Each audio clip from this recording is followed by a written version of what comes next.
Nós estamos hoje aqui em mais um Papo Fácil, uma super satisfação, uma empresa que eu não conhecia. Vamos conversar com o Leandro Torres, ele é fundador e CEO da Smart Coding Labs. Leandro, muito bacana se você me dá essa oportunidade, tem coisa muito bacana para a gente comentar aqui hoje, não é isso? Muito prazer. Obrigado, Flávio. Obrigado pelo convite. É um prazer estar aqui no Papo Fácil. Eu estou à tua disposição. Pois é, não, eu quando tive a iniciativa de conversar com vocês, foi por vários motivos, né?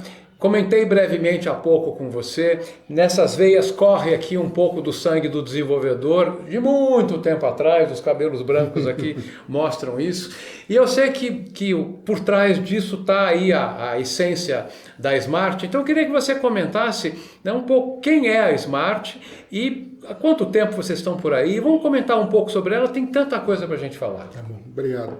A Smart Coding Lab é uma empresa, uma consultoria brasileira, que acredita que as empresas de todos os tamanhos e segmentos precisam avançar na agenda da transformação digital e que, quando a gente fala em transformação digital, estamos falando basicamente de dar mais informações para que os executivos possam tomar melhores decisões, estamos falando de melhoria na eficiência das operações, estamos falando sobre diminuir os ciclos de inovação, lançamento de produtos e serviços e também melhorar a experiência de usuário, seja internos ou externos, né?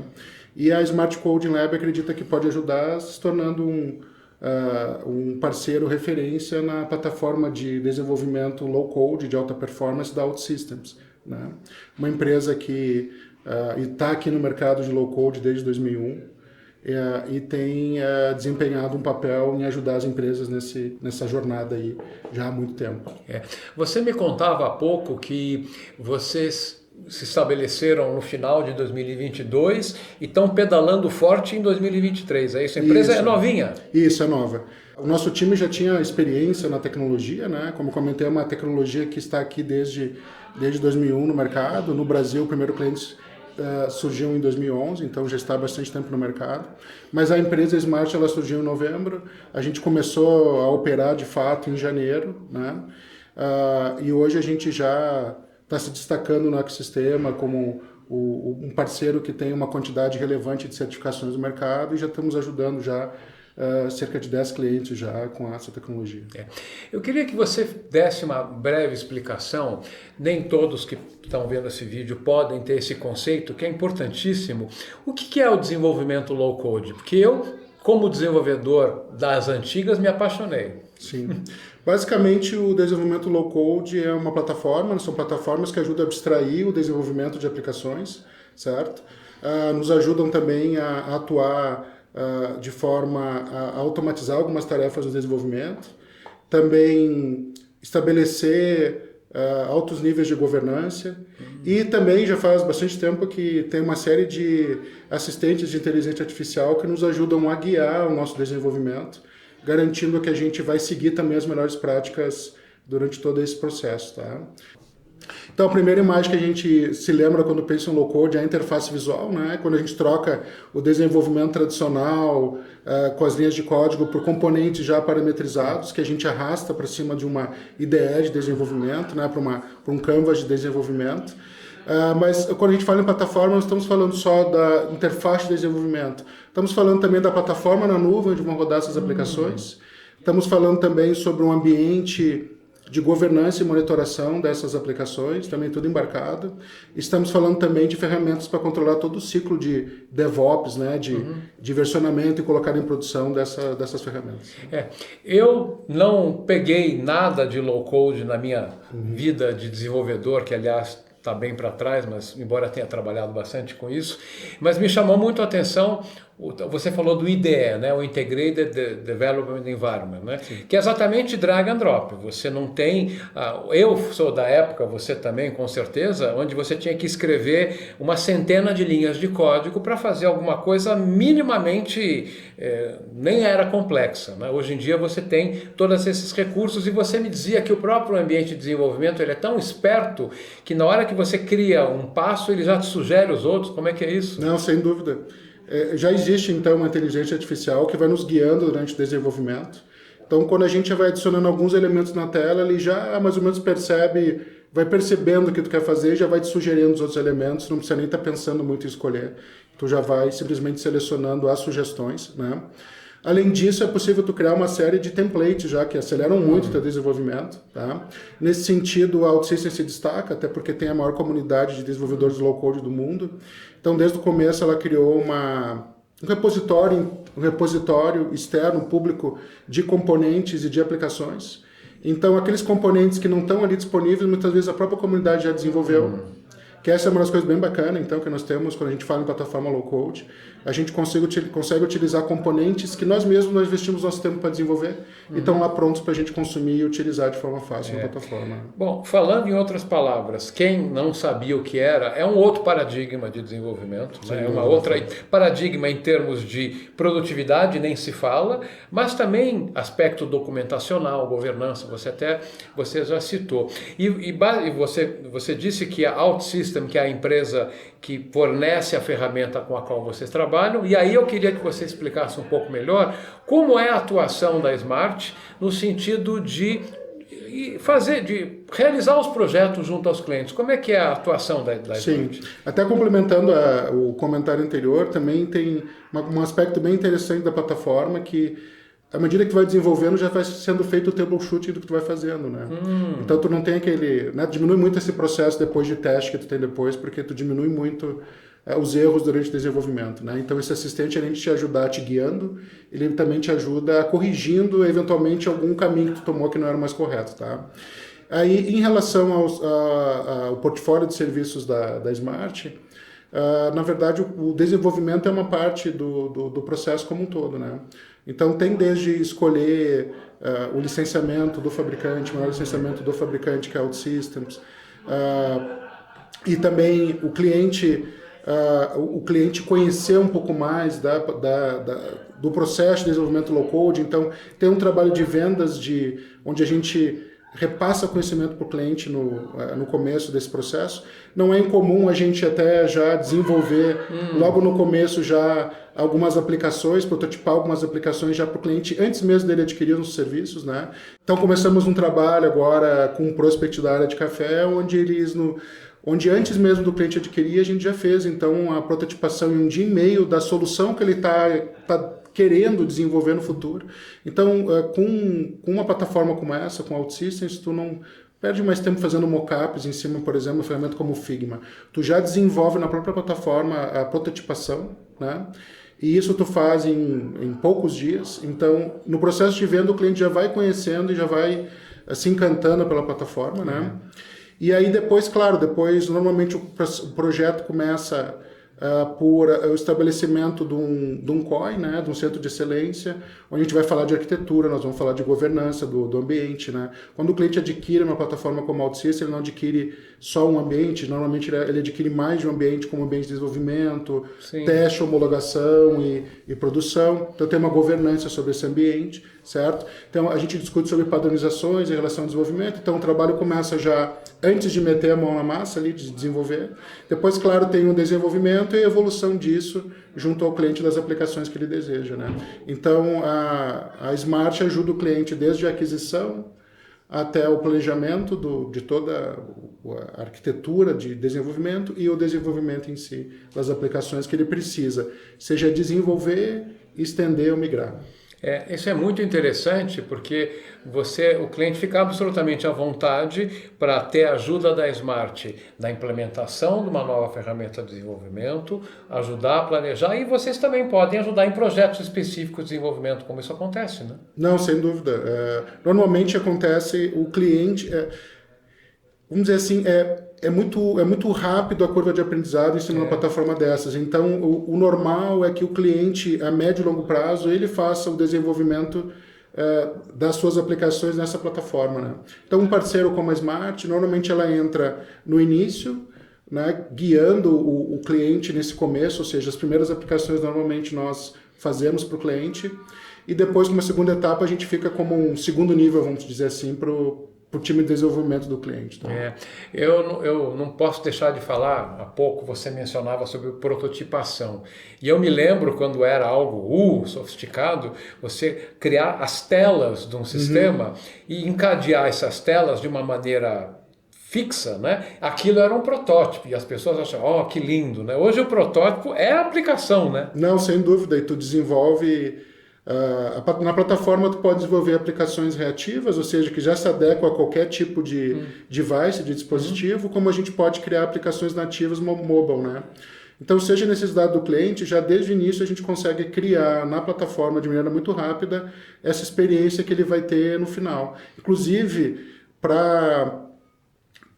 especificamente para a questão de telas, existem alguns aceleradores na plataforma que nos permitem criar em segundos realmente as telas principais, onde a gente simplesmente pega as tabelas, né, que no OutSystem nós chamamos de entidades, pegamos as tabelas e arrastamos lá para um canvas e ele já cria algumas telas para nós de forma automática, né, já como um acelerador.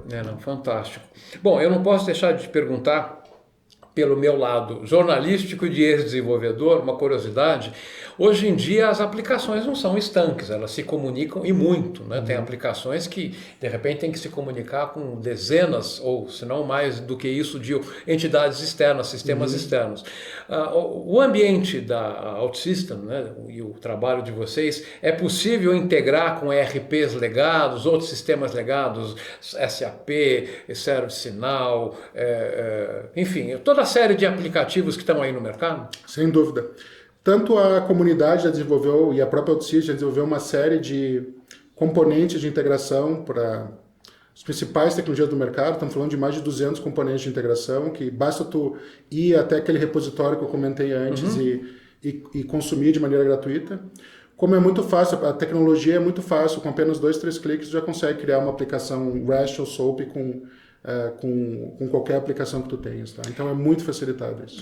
Isso é muito importante, porque realmente não existe aplicação estanque no mundo, né? Não. Enfim, outro dia eu estava conversando com uma pessoa, uma aplicação, por exemplo, de pesquisa de passagem aérea, que se comunica com uma infinidade de entidades, né? Sim, e essas são até exemplos de aplicações que já têm as APIs já disponíveis para a gente conectar de maneira facilitada. Inclusive, quando a gente faz o treinamento de novos colaboradores em cima da tecnologia, no próprio os alunos, né, os colaboradores iniciantes já fazem nos primeiros dias já uma integração como essa, por exemplo, com Correios, por exemplo, que é outro exemplo que a gente poderia utilizar, consumindo essa API que está disponível publicamente, e realmente é questão de 2, 3 cliques para tu já colocar essa informação disponível na aplicação. Fantástico.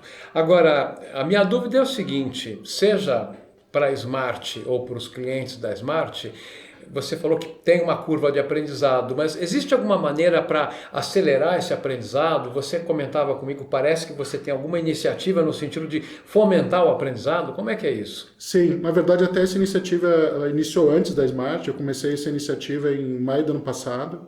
Ela é fruto de aprendizados que eu tive nos meus quase 30 anos trabalhando com a área de tecnologia. Então, a gente entende que existe um gap de talentos em TI muito grande, né? Não só no Brasil, mas no mundo todo. A gente está falando no Brasil até 2025 de cerca de 500 mil talentos faltando no mercado de tecnologia, e quando fala no mundo, esse número é muito maior, né? E eu acho que há formas da gente complementar a educação tradicional, né? Então, na minha experiência nos últimos anos, a gente já tinha criado uma universidade que atendia inicialmente a nossa empresa, a minha empresa, onde a gente formava em apenas 4 semanas, nós formávamos já um desenvolvedor júnior, habilitando aquela pessoa que às vezes estava em busca do primeiro emprego ou de uma requalificação no mercado, ela conseguisse já se recolocar e acessar salários iniciais, mas já contribuindo nas squads de desenvolvimento, de forma que ela conseguisse inclusive fazer cerca de 80% das atividades, né? E esse trabalho que eu desenvolvi no passado, agora eu trouxe também para o mundo OutSystems, né? Então eu criei uma empresa chamada BPRO Institute. BPRO Institute. Isso. A ideia dela é que a gente deixe sempre de forma gratuita essa capacitação para os alunos, né? Então a gente oferece bolsas integrais. A gente conta com a parceria dos fabricantes, fornecendo a matéria oficial que nós usamos para ministrar as aulas. e a gente conta com o empresariado investindo, então, na formação daqueles talentos que eles estão precisando para executar os seus projetos, enfim, essa agenda da transformação digital que nós comentamos. Né? Não, essa iniciativa é indiscutivelmente muito interessante, porque é um ganha-ganha total, né? Vocês têm aí o fomento do uso da tecnologia, o profissional está em busca de uma colocação, vai ter num prazo rápido a capacitação, e a empresa vai poder ter um profissional para trabalhar naquela plataforma também de uma maneira ágil. Muito legal, parabéns pela iniciativa. Então, Flávio, sem dúvida, essa iniciativa ajuda muitas as empresas, né? E é interessante que a gente está atuando com uma tecnologia que são essas plataformas de desenvolvimento, onde a gente já tem o costume de trabalhar utilizando metodologias de entrega de projetos ágeis, certo? Então, facilita muito a inserção desses profissionais no mercado. Quando a gente utiliza essas metodologias de entrega e nessas plataformas, então nós temos componentes onde a gente desenvolve de forma visual, então facilita.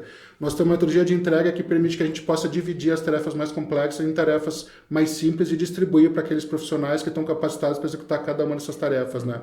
Então, tudo isso faz com que não só a curva de aprendizagem seja mais rápida, mas também o onboard de novos desenvolvedores na equipe de desenvolvimento seja mais rápido também, né? Então isso para as empresas é fundamental, né? Não, e ainda mais as empresas que agora tem esse dinamismo todo, tem software, sistemas que precisam ser renovados, né? Existem atualizações compulsórias, você até comentava comigo, acho que o SAP passa por uma situação parecida, que vocês podem colaborar, não é isso? Não, sem dúvida. Hoje existe uma diretriz da SAP de que a versão corrente do SAP ela vai ter um fim de suporte já em 2027, né? Logo ali, para as empresas desse tamanho. Então as empresas já estão começando a planejar uma migração da versão atual do SAP, né? Que é para a versão nova que chama S4, né? Que é numa base de dados chamado HANA. Então, a gente tem visto esses projetos de migração para o S4, né? S/4 HANA, frequentemente, né? Então, quando a gente vai migrar quando a gente vai fazer uma migração, quanto mais customizada está uma aplicação, mais difícil é essa migração, né? Então, a tendência então, o ideal é que as empresas consigam manter até tem um termo engraçado, né? Manter o mais vanilla possível as aplicações, né? Ou seja, deixá-las o mais core possível, né? E para onde é que vão essas customizações que são necessárias, né? A ideia é que elas vão para plataformas de desenvolvimento low-code como essa, que inclusive tem a vantagem de ter um custo para desenvolver muito menor, certo? Tanto de tempo quanto de custo financeiro mesmo. E aí, tu tirando essas funcionalidades, tu facilita a migração, então, para um ambiente novo, que é um ambiente normalmente um ambiente mais caro, Sim. Então vai menos coisas para o ambiente novo, certo? E além disso, como está fora, se eventualmente no futuro tu precisar migrar novamente para algum outro sistema, ou, por exemplo, a tua empresa adquiriu uma outra empresa que tem uma outra versão de SAP ou tem uma outra base de dados de SAP, esses componentes customizáveis estando fora, fica muito mais fácil de tu integrar com esses dois ambientes aí nesse exemplo, tá? Então existe um movimento muito forte de utilizar plataformas de low-code como OutSystems, tanto para a gente reconstruir aplicações nesse universo SAP, como estender as aplicações existentes, tá? Fantástico. Fantástico. Isso realmente ficou evidente o valor disso para essa comunidade e tantas outras que podem ter situações semelhantes, né? Leandro, nosso tempo voou.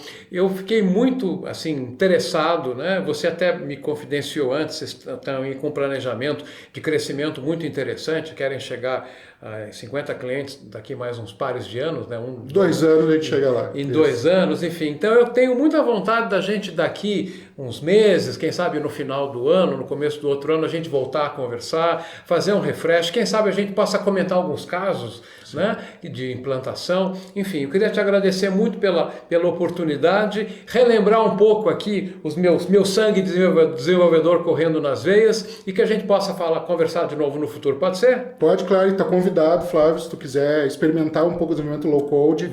Está convidado a se juntar ao nosso time aqui e praticar um pouco a questão do desenvolvimento low-code. Tenho certeza que num dia tu já vai sair aqui. A minha curiosidade foi aguçada, eu vou ver isso sim. Super obrigado. Esse foi mais um Papo Fácil aqui com Leandro Torres, fundador e CEO da Smart Coding Labs. Super obrigado, até a próxima oportunidade. Obrigado, Flávio.